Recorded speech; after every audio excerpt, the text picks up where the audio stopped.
Bapa di surga, kami sungguh mengucap syukur dalam seluruh hidup kami. Kalau kami bertemu dengan kebenaran firman-Mu, bertemu dengan Engkau sendiri, biarlah pagi ini menjelang siang menjadi siang yang penuh dengan kebenaran firman-Mu. Jamah setiap kami, baik pikiran maupun perasaan kami. Agar kami semakin mengerti kehendak Allah dalam hidup kami. Mohon berkati juga mulut hamba-Mu untuk menyampaikan kebenaran ini. Agar siapapun yang mendengarnya, hidupnya diubahkan. Terima kasih Bapa, hanya dalam nama Tuhan Yesus kami berdoa dan mengucap syukur. Amin. Baik, eh, Bapak Ibu Saudara sekalian. Sebenarnya Tuhan mengajar kita dengan berbagai cara, dengan berbagai kalimat, gaya bahasa, dan sebagainya. Hari ini kita memiliki Alkitab, dari kitab Kejadian sampai kitab Wahyu. Itulah yang dimaksud firman kebenaran, the word of truth. Sayang sekali tidak banyak orang menganggap belajar firman Tuhan adalah yang utama dalam hidup ini. Itu sebabnya banyak orang bahkan tidak pernah membaca Alkitab. Ini sebenarnya uh, hal yang kebangetan kalau saya boleh bicara. Tuhan mati untuk kita, Ia lakukan segala sesuatunya untuk kita, Ia berikan segala sesuatunya bagi kita. Kita ditebus dari dosa kita ditebus supaya menjadi miliknya. Untuk itu Roh Kudus dimeteraikan dalam diri kita sebagai tanda bahwa kita milik Tuhan. Cap bahwa kita milik Tuhan, materai. Tidak berhenti sampai di situ. Roh Kudus yang ditaruh dalam diri kita itu adalah Roh Allah sendiri yang akan memimpin kita kepada seluruh kebenaran supaya kita hidup oleh Roh. Jangan hidup menurut daging. Sebab kalau kita hidup menurut daging, kita binasa. Tapi kalau kita hidup menurut Roh, kita hidup kekal. Jadi tujuannya adalah supaya kita dipimpin oleh Roh. Sebab orang yang dipimpin oleh Roh itulah anak-anak Allah. Anak Allah itu bukan, oh sudah dibaptis. Bukan. Kalau hidupnya belum dipimpin oleh Roh Allah, itu belum anak Allah. Anak Allah adalah orang-orang yang hidupnya dipimpin oleh Roh. Artinya selaras dengan kehendak Roh. Itu maksudnya. Banyak orang berhenti pada kegiatan agamaan, keagamaan, agamawi. Buat KKR, buat ini, buat itu, kegiatan agama, tapi tidak menekankan bagaimana manusia itu hidup seturut kehendak Allah. Ya, di Alkitab Tuhan mengajar dengan berbagai macam perumpamaan supaya kita mengerti dan kita hidup karenanya.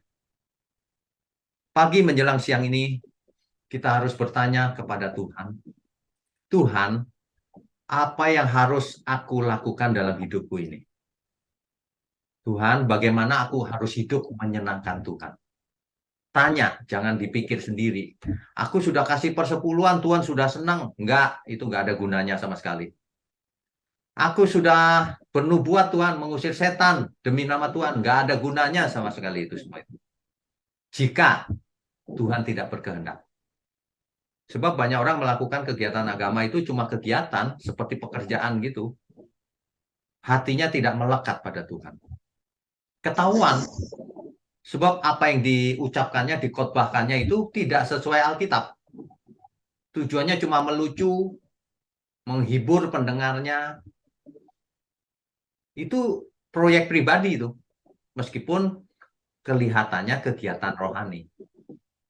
Nah, kita juga begitu. Jangan sampai ibu-ibu, bapak-bapak kalau ada yang mendengar ini, melakukan kegiatan rohani tapi sebenarnya tidak rohani di hadapan Tuhan. Tidak sesuai kehendak Tuhan. Jadi tidak semua kegiatan rohani itu sesuai kehendak Tuhan. Cuma kegiatan. Karena Tuhan melihat hati, bukan melihat apa yang tampak di luar. Ya. Nah, siang ini kita akan belajar suatu perumpamaan yang Tuhan Yesus ajarkan. Perumpamaan ini sudah sering sekali dibaca, diajarkan dari dulu sampai sekarang. Tetapi saya lihat meleset selalu.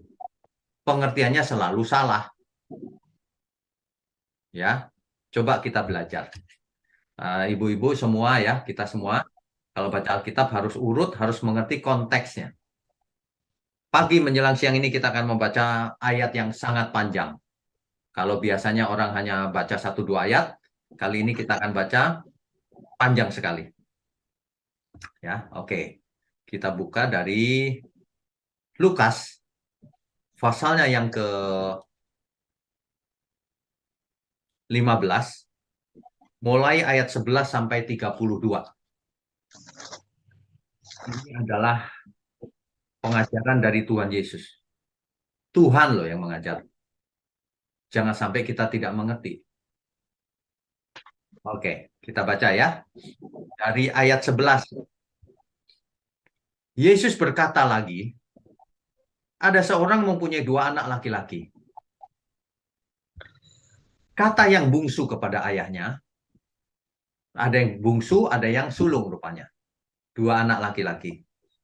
Kata yang bungsu kepada ayahnya, Bapak, berikanlah kepadaku bagian harta milik kita yang menjadi hakku. Kan orang tua itu memberikan warisan kepada anak-anak. Nah, ini belum apa-apa, bapaknya belum mati, sudah diminta oleh si bungsu. Lalu ayahnya membagi-bagikan harta kekayaan itu di antara mereka. Ini anak yang kurang ajar sebenarnya. Orang tuanya masih hidup, dia minta warisan. Ya, kita lanjutkan dulu. Ayat 13. Beberapa hari kemudian anak bungsu itu menjual seluruh bagiannya itu, lalu pergi ke negeri yang jauh. Di sana ia memboroskan harta miliknya itu dengan hidup berfoya-foya. Memang si bungsu ini memang kurang ajar, sama orang tuanya kurang ajar. Hartanya dijual semua untuk hidup foya-foya. Jadi memang kedagingan si bungsu ini. Ini anak durhaka dan sekaligus rusak mentalnya. Ya. Kan ada anak tipe itu, sukanya foya-foya menghabiskan harta orang tuanya. Nah, ini si bungsu ini. Ayat 14. Setelah dihabiskannya semuanya, timbullah bencana kelaparan di dalam negeri itu dan ia pun mulai melarat. Ya iyalah, seluruhnya dihabiskan untuk foya-foya, melarat ya. Kebetulan juga ada bencana. Ayat 15. Lalu ia pergi dan bekerja pada seorang majikan di negeri itu. Negeri jauh tuh. Orang itu menyuruhnya ke ladang untuk menjaga babinya. Bayangkan, saudara. Si bungsu ini di rumah disayang sama bapaknya. Tapi ia minta warisan, ia pergi jauh, foya-foya, lalu melarat, lalu jadi tukang jaga kandang babi. Inilah potret manusia yang bodoh. Udah enak, cari penyakit. Ini namanya bodoh. Lalu ia ingin mengisi perutnya dengan ampas yang menjadi makanan babi itu. Aduh, saudara. Saudara tahu ya, ampas itu ya. Aduh, itu bekatul itu loh. Yang dicampur macam-macam itu. Kotor sekali kan, babi itu. Dia makan itu loh, saudara. Saking miskinnya. Kasihan juga ini. Makanya orang yang berbuat dosa ya. Orang yang berbuat dosa dan bodoh itu kasihan sebenarnya. Ia sedang menghancurkan dirinya sendiri. Ya, tetapi tidak seorang pun yang memberikannya kepadanya. Bayangkan. Itu pun gak ada yang mau kasih dia. Betapa sengsaranya dia. Lalu ia menyadari keadaannya. Ia akhirnya sadar. Katanya, betapa banyaknya orang upahan bapakku yang berlimpah-limpah makanannya, tetapi aku di sini mati kelaparan. Aduh, dia ingat dulu di rumah bapaknya makanan banyak sekali, melimpah ruah, hidupnya enak. Sekarang dia hidup, makan saja tidak bisa. bisa mati kelaparan. Lalu si bungsu ini, ayat 18, aku akan bangkit dan pergi kepada bapakku dan berkata kepadanya, Bapa, aku telah berdosa terhadap surga dan terhadap Bapa. Saudara, si bungsu ini, meskipun mentalnya sudah rusak, tapi akhirnya menyadari, aku salah besar, aku bodoh. Ia kembali ke Bapa. Ia mengaku, aku sudah berdosa terhadap surga, terhadap Tuhan maksudnya itu, dan terhadap Bapa, aku sudah salah selama ini. Ia menyesal, saudara, si bungsu ini. Ayat 19. Bahkan ia berkata gini, aku tidak layak lagi disebutkan anak Bapa. Jadikanlah aku sebagai salah seorang upahan Bapa. Coba bayangkan, saudara. Seorang anak bungsu yang disayang, akhirnya bahkan jadi pegawai aja deh, supaya bisa makan. Kasihan ya sebenarnya ya. Jadi si bungsu ini meskipun dia pernah berbuat dosa, tapi kasihan juga. Jadi kita harus melihat dengan kacamata yang objektif, saudara. Ini kasihan ini anak ini. Ya, maka bangkitlah ia dan pergi kepada bapaknya. Ketika ia masih jauh, ayahnya telah melihatnya. Bapak Ibu ya, kalau membaca itu mesti dibayangkan konteksnya. Anak bungsu itu sudah hilang, bapaknya sedih, tapi dari jauh bapaknya lihat lagi, aduh itu anakku. Gitu. Tadinya bapaknya sudah nggak berharap anaknya mau kembali, tapi ketika ia masih jauh, ayahnya telah melihatnya. Lalu tergeraklah hatinya oleh belas kasihan. Si ayah ini kasihan, dia cinta sama anaknya, meskipun anaknya kurang ajar. Ayahnya itu berlari mendapatkan dia untuk merangkul dan mencium dia. Bapak, Ibu, Saudara bisa membayangkan nggak kalau anak saudara seperti itu suatu hari udah bertahun-tahun hilang, muncul lagi. Betapa kita sangat jatuh hati, sangat mengasihi dia meskipun dia pernah salah. Sebab itu seorang anak ya dirangkul, diciumin anak itu. Nah, ayat 21. Kata anak itu kepadanya, Bapak, aku telah berdosa terhadap surga dan terhadap Bapak. Aku tidak layak lagi disebutkan anak Bapak. Aku jadi karyawan aja nggak apa-apa asal bisa makan gitu. Coba Bapak Ibu bayangkan ya, betapa sedih perasaan bapaknya itu mendengar anaknya itu. Ini ini kisah tragis juga ini. Ayat 22. Tetapi ayah itu berkata kepada hamba-hambanya, lekaslah bawa kemari jubah yang terbaik. Pakaikanlah itu kepadanya dan kenakanlah cincin pada jarinya dan sepatu pada kakinya. Tetapi rupanya ayahnya ini sangat mengasihi dia. Ia didandani seperti semula. Bapaknya ini tidak pernah menganggap ia bukan anak. Tidak pernah. Ayat 23. Dan ambillah anak lembu tambun itu. Tambun itu gemuk maksudnya. Sembelihlah dia dan marilah kita makan dan bersuka cita. Bapaknya ini lalu mengadakan pesta untuk anak bungsu yang pulang ini. Senang banget bapaknya karena anak bungsu ini pulang. Ya, ayat 24. Sebab anakku ini telah mati dan menjadi hidup kembali. Dulu sudah dianggap mati, lari. Udah ngambil semua warisan, melawan orang tua. Ia telah hilang dan didapat kembali. Maka mulailah mereka bersukaria. Wah, pesta seneng banget deh. Gitu. Ayat 25. Tetapi, nah ini perhatikan baik-baik nih. Tetapi anaknya yang sulung berada di ladang. Dan ketika ia pulang dan dekat ke rumah, ia mendengar bunyi seruling dan nyanyian tari-tarian. Lalu ia memanggil salah seorang hamba dan bertanya kepadanya, apa arti semua ini? Ada apa? Kok rame-rame seperti pesta gitu? Jawab hamba itu, adikmu telah kembali dan ayahmu telah menyembelih anak lembu tambun karena ia mendapatnya kembali dengan sehat. ayat 28, inilah respon si sulung, saudara. Maka marahlah anak sulung itu dan ia tidak mau masuk. Lalu ayahnya keluar dan berbicara dengan dia. Saudara, coba kita bayangkan ya. Si bungsu ini kan berontak, nakal, murtad, ngabisin harta orang tuanya. Si sulung ini anak baik, dia tinggal di rumah orang tuanya, dia bekerja keras, dia menjaga moralnya dengan baik, dia mengasihi bapaknya. Tapi ketika si bungsu itu pulang, ia melihat, loh, si bungsu ini kan sudah salah, kok diterima lagi oleh bapak.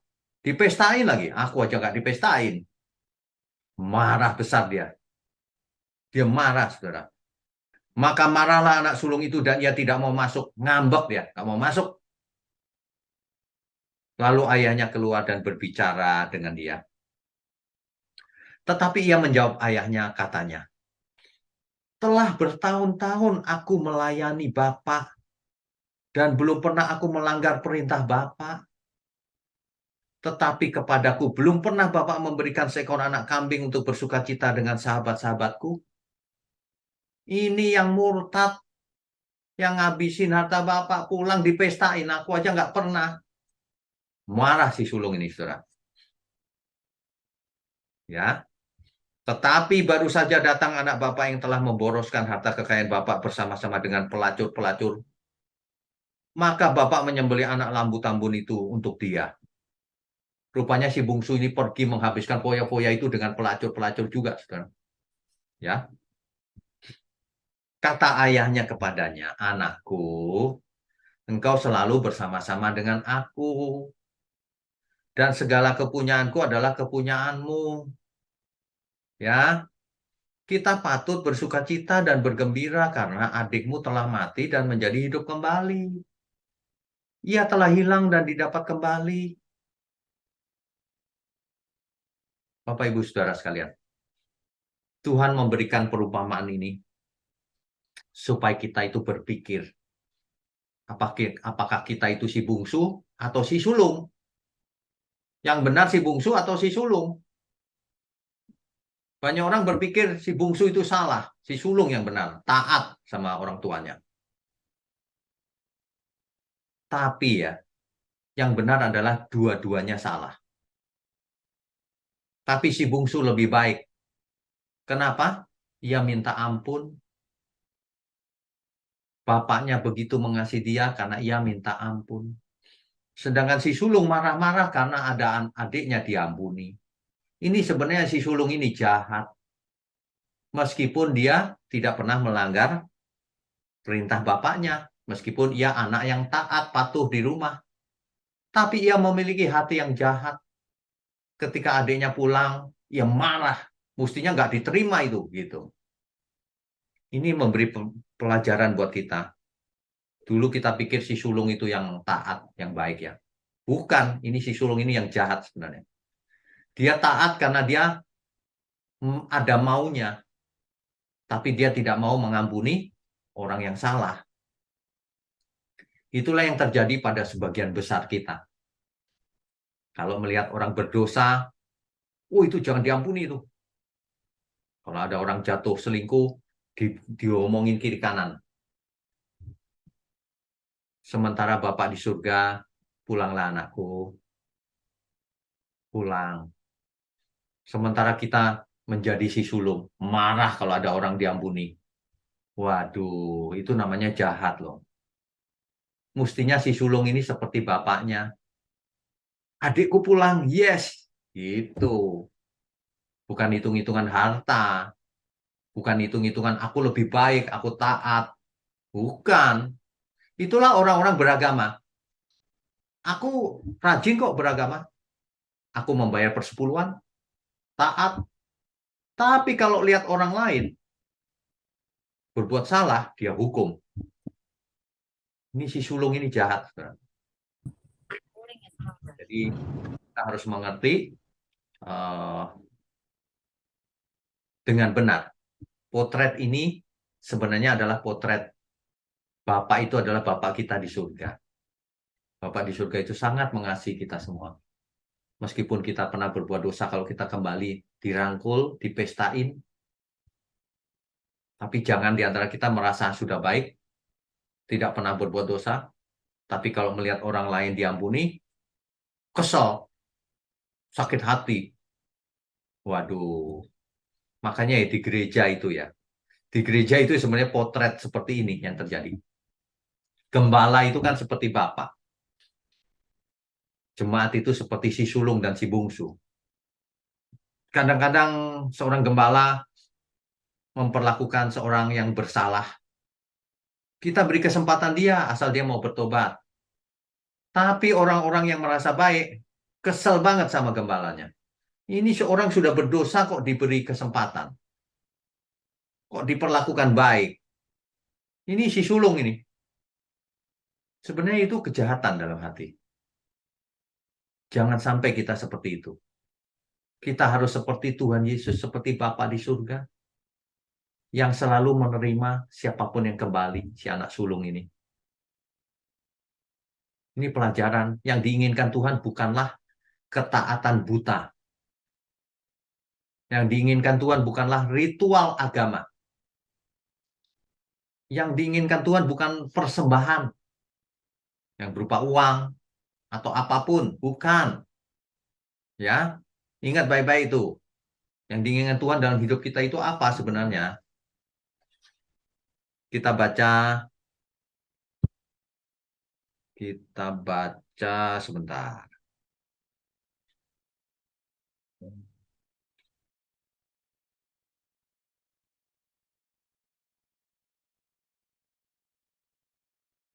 Ya, jadi kalau kita baca 1 Korintus pasal 13 ayat 1 sampai 3. 1 Korintus 13.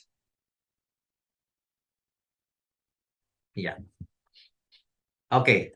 Ini hendaknya dihafal, jangan pernah lupa lagi ya mulai hari ini ya. Begini firman Tuhan. Sekalipun aku dapat berkata-kata dengan semua bahasa manusia dan bahasa malaikat, bisa semua bahasa, seluruh dunia. Juga bahasa malaikat, bahasa roh, semua bahasa. Tetapi jika aku tidak mempunyai kasih, aku sama dengan gong yang berkumandang dengan canang yang gemerincing. Tong kosong nyaring bunyinya. Itulah si sulung tadi itu. Ia melakukan kehendak bapaknya, tapi ia tidak punya belas kasihan. Tong kosong nyaring bunyinya. Ayat 2-nya. Sekalipun aku mempunyai karunia untuk bernubuat, dan aku mengetahui segala rahasia dan memiliki seluruh pengetahuan, dan sekalipun aku memiliki iman yang sempurna, bahkan memiliki iman yang sempurna untuk memindahkan gunung. Tetapi jika aku tidak mempunyai kasih, aku sama sekali tidak berguna. Bayangkan, punya iman memindahkan gunung itu nggak ada gunanya juga loh, kalau tidak punya kasih. Ayat 3. Dan sekalipun, nah ini perhatikan baik-baik nih. Dan sekalipun aku membagi-bagikan segala sesuatu yang ada padaku, semuanya dibagi-bagi. Bahkan menyerahkan tubuhku untuk dibakar. Tetapi jika aku tidak punya kasih, sedikit pun tidak ada faedahnya bagiku. Amin semuanya? Begitu. Artinya apa? Lah kalau hari ini cuma ngasih 10%, itu pun diminta lagi 100 kali lipat, itu nothing. Di gereja ajarannya 1/10 terus dari dulu. Menekankan persembahan. Persembahan tidak diinginkan oleh Tuhan. Tubuhmu dibakar aja nggak ada gunanya. Rumahmu dikasih juga nggak ada gunanya. Bukan itu yang diinginkan Tuhan. Yang diinginkan Tuhan itu adalah kita menjadi seperti yang Bapa inginkan. Memiliki belas kasihan.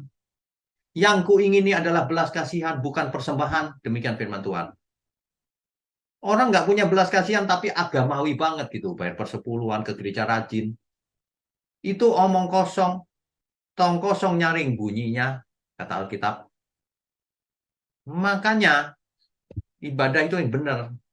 Malah persepuluhan ditekenin terus, buah sulung, janji iman. Tapi nggak punya belas kasihan sama sesamanya. Mempersembahkan sesuatu aja diminta lagi sama Tuhan. Itu ajaran dari mana itu? Namanya persembahan itu tidak diminta lagi. Kok punya motif transaksi sama Tuhan? Kayak dagang gitu. Ya, ini sebenarnya ajaran membinasakan loh. Membuat orang salah mindsetnya jadi error. Mindset yang benar baca itu tadi itu. Apa saja percuma kau kasih kalau tidak memiliki belas kasihan. Nah, kita lihat aja bagaimana kita hidup terhadap lingkungan kita. Mulai dari pasangan hidup, anak-anak, orang tua. Kita mengasihi mereka nggak? Kita nggak usah bicara yang jauh-jauh dulu, yang dekat dulu. Kalau yang dekat aja nggak mengasihi, ya apalagi yang tidak kelihatan. Tuhan, itu kan omong kosong. Ya, itu sama dengan dia berhalusinasi aku mengasihi Tuhan. Padahal nggak. Yang dimaksud mengasihi Tuhan itu kan belas kasihan terhadap sesama. Kasihlah sesamamu. Itu sama dengan mengasihi Tuhan. Banyak ajaran yang selama ini nggak ditekankan seperti ini. Cuma permainan kayak game gitu. Kalau saudara kasih 10% nanti dibalas Tuhan, saudara akan kaya, enteng jodoh, apalagi. Nggak bisa sakit, nggak ke rumah sakit. Siapa bilang? Buktinya kau mati. Buktinya semua kita mati nanti. Bukan itu, jangan mau dibelokin. Hidup kita itu yang lurus. Apa sih Tuhan maunya? Oh, belas kasihan. Oh, saling mengasihi. Kalau kita mengasihi Tuhan, kita pasti mendukung pekerjaan Tuhan juga. Pasti. Gak usah diminta 10%, 10%. Gak usah. Berapapun. Kan gitu. Tapi seluruh hidup kita harus dipersembahkan sama Tuhan. Seluruh hati kita. Itulah sebabnya saya menghimbau siang ini, siapapun kita, belajar mengasihi. Kalau kita lihat orang sedang kesulitan, jatuh hati, apa yang bisa kulakukan? Begitu harusnya. Jangan, dunia ini banyak masalah loh. Masalah ekonomi, masalah sakit penyakit, masalah rumah tangga, suami istri ribut, dan lain-lain. Kita hadir di dunia ini harus menjadi perpanjangan tangan Tuhan. Kalau kita tidak memiliki belas kasihan, tidak memiliki hatinya Bapa, hatinya Tuhan, bagaimana kita bisa menjadi berkat di dunia yang gelap ini? Dunia ini nggak bisa diharapkan orang lain. Kita yang diharapkan, kita yang harus dipakai Tuhan. Kita harus menjadi seperti yang Tuhan inginkan, alat di tangan Tuhan yang efektif. Mestinya begitu. Banyak orang butuh pertolongan. Kalau bukan kita yang menolong, lalu siapa? Saya mau tanya. Nggak ada. Makanya kita itu harus menjadi orang yang berbeda dengan dunia ini. Bukan beda dikit, bukan. Beda jauh banget gitu. Serius ya. Orang yang nggak kenal aja bisa kita tolong. Nggak masalah. Memang kita punya hati yang seperti itu. Roti yang terpecah, anggur yang tercurah. Sehingga siapapun orangnya, kalau melihat hidup kita, dia merasakan kasihnya Tuhan. Dia merasakan kasihnya Bapa itu. Biarlah yang bungsu-bungsu tadi datang kepada Bapa. Dan kita menjadi alat di tangan Bapa. Kita mewakili Bapa di surga, mewakili Tuhan Yesus. Biarlah mereka merasakan kasihnya Tuhan melalui saluran kita. Itulah yang diinginkan Tuhan. Jadi nggak ada gunanya itu, persembahan dan sebagainya itu. Apalagi pelit sama Tuhan. Waduh, lebih nggak ada gunanya lagi. Oh, kita kasih semua aja nggak ada gunanya kalau kamu nggak punya belas kasihan. Apalagi pelit. Waduh, saya saya nggak bisa habis pikir kalau orang sampai pelit sama Tuhan. Itu saya nggak bisa habis pikir. Waktu saja hitung-hitungan. Waktu hitung-hitungan. Uang hitung-hitungan. Apa aja dihitung. Sampai dagang sama Tuhan. Kalau aku kasih ini nanti berkati ya Tuhan berlimpah-limpah. Itu dagang loh sebenarnya. Kalau kita mengerti itu, kita mendukung pekerjaan Tuhan pun, memang kita itu bagian dari agen-agen surga. Gitu. Sayang banyak orang nggak ngerti. Ya, pagi menjelang siang ini kita belajar dari perumpamaan yang Tuhan ajarkan ini, si sulung dan si bungsu ini. Jangan kita menjadi si sulung. Selama ini merasa baik, sudah ke gereja, sudah rohani seolah-olah, tapi ternyata jahat di mata Tuhan. Kenapa? Karena tidak mengasihi, egois. Yang penting aku hidup suci. Itu egois, itu bukan hidup suci. Karena hidup suci itu tidak egois. Salah, meleset, salah mengerti. Banyak orang begitu, salah mengerti. Karena melakukan kegiatan agama sudah merasa hidup suci. Bukan. Yang Tuhan inginkan itu belas kasihan. Bagaimana hati kita hancur kalau lihat orang lain ada persoalan. Apa yang bisa kulakukan? Latihan, saudara. Saya serius. Latihan. Jangan cuma amin-amin di mulut.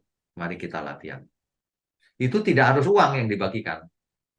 Uang juga, tapi kalau nggak ada uang ya nggak apa-apa. Tapi doa, perhatian, penghiburan bisa kita berikan.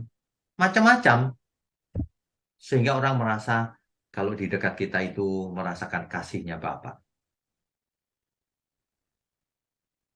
Mestinya kita kalau membaca perumpamaan itu kita sudah mengerti maksudnya Tuhan apa.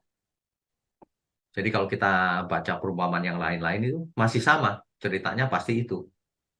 Tuhan mau kita menjadi anak-anak Bapa di surga. Yang memiliki belas kasihan. Yang kalau melihat orang lain salah tidak menghakimi, tapi malah menolong. Nah, kan begitu harusnya. Ya. Dan itu harus dituangkan dalam perbuatan nyata. Jangan cuma konsep di pikiran. Seperti Bapak tadi itu. Kalau melihat si bungsu pulang padahal sudah murtad gitu ya. Aduh, diterima dengan ini. Karena si bungsu benar-benar bertobat. Bukan pura-pura bertobat. Si bungsu tadi ingat ya, sampai dia bicara gini, aku jadi pegawainya Bapak aja deh, nggak usah anak, nggak apa-apa. Asal bisa makan. Tulus banget kan? Makanya kita jangan merasa sudah baik. Coba jangan-jangan malah jadi si sulung. Si sulung tuh kan kelihatan baik. Bagi tetangga-tetangganya kelihatan baik. Oh dia baik loh, si sulung itu yang, si bungsu itu yang gak karuan itu. Tetangganya lihat si sulung itu baik. Ternyata si sulung tidak sesuai dengan keinginan bapaknya. Makanya bapaknya bilang gini, kamu kan tinggal bersama aku. Segala sesuatu milikmu. Kok kamu sama adikmu begitu? Waduh, itu benar-benar miris. Itu bikin kalau kita tahu situasi yang sebenarnya ya kita bisa nangis. Kan? Ini gimana ya? Di bungsu ini udah merendahkan diri begitu kok marah malahan. Begitu ya, Bapak Ibu Saudara sekalian. Jadi yang diingini Tuhan itu kita memiliki belas kasihan seperti Bapak memiliki belas kasihan. Seperti Tuhan Yesus mengasihi kita. Demikianlah kita harus mengasihi sesama kita. Ini ini sebenarnya luar biasa, cuma banyak orang tidak mengerti. Karena apa? Karena terjebak dengan kegiatan agamawi. Apalagi kalau diajarnya cuma ngasih, menabur uang, nanti dibalas Tuhan. Waduh, belas kasihannya nggak timbul. Karena memberi pun dalam rangka mau mendapatkan kembalian. Ya, mari kita belajar pagi ini. Jangan sampai kita melewatkan berkat-berkat ini. Ini adalah berkat buat kita agar kita mengerti kehendak Tuhan. Amin ya, Bapak Ibu, saudara sekalian. Baik, Bapak Ibu, saudara sekalian, kita tutup dengan doa ya. Mari kita berdoa. Bapa di surga, terima kasih untuk pencerahan di siang ini. Kami semua disadarkan bahwa kami jangan menjadi seperti si bungsu yang merasa rohani, taat, tetapi tidak memiliki belas kasihan. Ampuni segala ketidaktepatan kami selama ini. Kami mau belajar dengan benar, Tuhan. Sebab seluruh hidup kami ini adalah milik Tuhan. Biarlah dalam sisa umur hidup kami, hidup ini menjadi indah di mata Tuhan. Amin. Melalui tangan kami pun, berkat-berkat Tuhan mengalir ke sesama kami. Terima kasih Tuhan. Tuhan berkati juga tangan-tangan yang mendukung pekerjaan Tuhan, agar mereka diberkati dan mereka bisa menjadi berkat kemanapun mereka pergi. Terima kasih Tuhan. Biarlah sebelum kami sudahi, kami angkat tangan kami terima segala berkat, baik berkat jasmani maupun berkat rohani, turun dari surga. Di dalam nama Bapa, Putra,